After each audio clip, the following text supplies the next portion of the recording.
பிரியமானவர்களே, உங்கள் யாவருக்கும் ஆண்டவராகிய இயேசு கிறிஸ்துவின் நாமத்தினாலே காலை வணக்கத்தையும் வாழ்த்துதலையும் தெரிவித்துக் கொள்ளுகிறேன். கர்த்தருடைய கிருபை நம் அனைவரோடு கூட இருப்பதாக. இந்த நாளின் காலை வேளையிலும் கர்த்தர் நமக்கு தருகிற வேத வார்த்தை நீதிமொழிகளின் புஸ்தகம் 2வது அதிகாரம் 6வது வசனம் இவ்விதமாய் சொல்லுகிறது. கர்த்தர் ஞானத்தை தருகிறார், அவர் வாயினின்று அறிவும் புத்தியும் வரும் என்று சொல்லி வேதம் நமக்கு கூறுகிறது. எனக்கு அருமையானவர்களே, இந்த காலை வேளையிலே நானும் உங்களோடு கூட இவ்விதமாய் பேச விரும்புகிறேன். கர்த்தர் ஞானத்தை தருகிறார், அவர் வாயின் அறிவும் புத்தியும் வரும். என்னை கேட்டுக்கொண்டிருக்கிற என் அன்பு தேவனுடைய பிள்ளைகளே, இன்றைக்கு நாம் நம்முடைய பிள்ளைகளை புதிதாகவோ அல்லாவிட்டால் மறுபடியுமாகவோ இதோ ஒரு புதிய கல்வி ஆண்டுக்குள்ளாய் நாம் அனுப்ப இருக்கிறோம். ஒருவேளை சில நேரங்களிலே நம்முடைய பிள்ளைகளை முதலாவதாய் நாம் இன்றைக்கு பள்ளிக்கு அனுப்புகிற ஒரு சூழ்நிலை இருக்கும். ஒருவேளை நம்முடைய பிள்ளைகள் பழைய பாடசாலையை விட்டுவிட்டு ஒரு புதிய பாடசாலைக்குள்ளாய் அல்லாவிட்டால் ஒரு புதிய சூழ்நிலைகளுக்குள்ளாய் அல்லாவிட்டால் ஒரு புதிய கற்பிக்கப்படுகிற ஒரு நிலைகளுக்குள்ளாய் அவர்கள் கடந்து செல்லக்கூடும். இல்லை என்று சொன்னால் ஏற்கனவே இருந்த அந்த பாடசாலையிலே அவர்கள் புதிதாய் ஒரு வகுப்புக்குள்ளாய் பிரவேசிக்கக்கூடும். எப்படியாயினும் அவர்கள் மீண்டுமாய் தன்னுடைய பாடங்களை படிப்பதற்காய் தன்னுடைய வாழ்வினுடைய அடுத்த நிலைகளை கடந்து செல்வதற்காய் அவர்கள் பிரவேசிக்கிற ஒரு நாள் இந்த நாளிலே வேதம் சொல்லுகிறது, கர்த்தர் ஞானத்தை தருகிறார். ஏன் என்று சொன்னால் இந்த படிக்கிற ஒரு காரியம் அல்லாவிட்டால் நம்முடைய பிள்ளைகள் இந்த கல்வி ஆண்டுக்குள்ளாய் பிரவேசிக்கிற ஒரு காரியம் நம் எல்லாருடைய எண்ணமும் அதான் இருக்க வேண்டும். என்னுடைய பிள்ளை நன்றாய் படிக்க வேண்டும், என்னுடைய பிள்ளை நன்றான ஒரு நிலையிலே கற்றுக்கொள்ள வேண்டும் என்று சொல்லி நாம் ஒவ்வொருவரும் விரும்புகிற ஒரு காரியம்தான். எல்லாரும் இந்த காரியத்தை விரும்புகிற பொழுது வேதம் சொல்லுகிறது, நம்முடைய பிள்ளைகள் படிக்கிற காரியங்கள் தேவனிடத்திலிருந்து வருகிறது. அப்படியானால் ஒரு வேத சம்பவத்தை மாத்திரம் நான் உங்களுக்கு ஞாபகப்படுத்தலாம் என்று யோசிக்கிறேன்.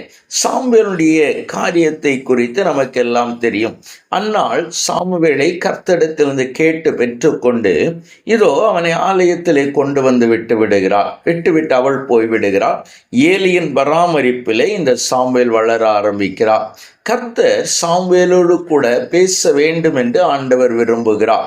எனவே ஒரு நாள் அந்த விளக்கு அணைந்து கொள்ளுவதற்கு முன்பதாகவே சாமுவேல் போய் படுக்க போகிற பொழுது ஏலியும் படுத்துக் கொள்ளுகிறான். இந்த சூழ்நிலையிலே சாமுவேலே என்கிற ஒரு சத்தம். ஏலிதான் கூப்பிடுகிறார் என்று சொல்லி சாமுவேல் ஓடுகிறார். அப்பொழுது ஏலி, நான் இல்லை, போய் படுத்துக்கொள் என்று சொல்கிறான்.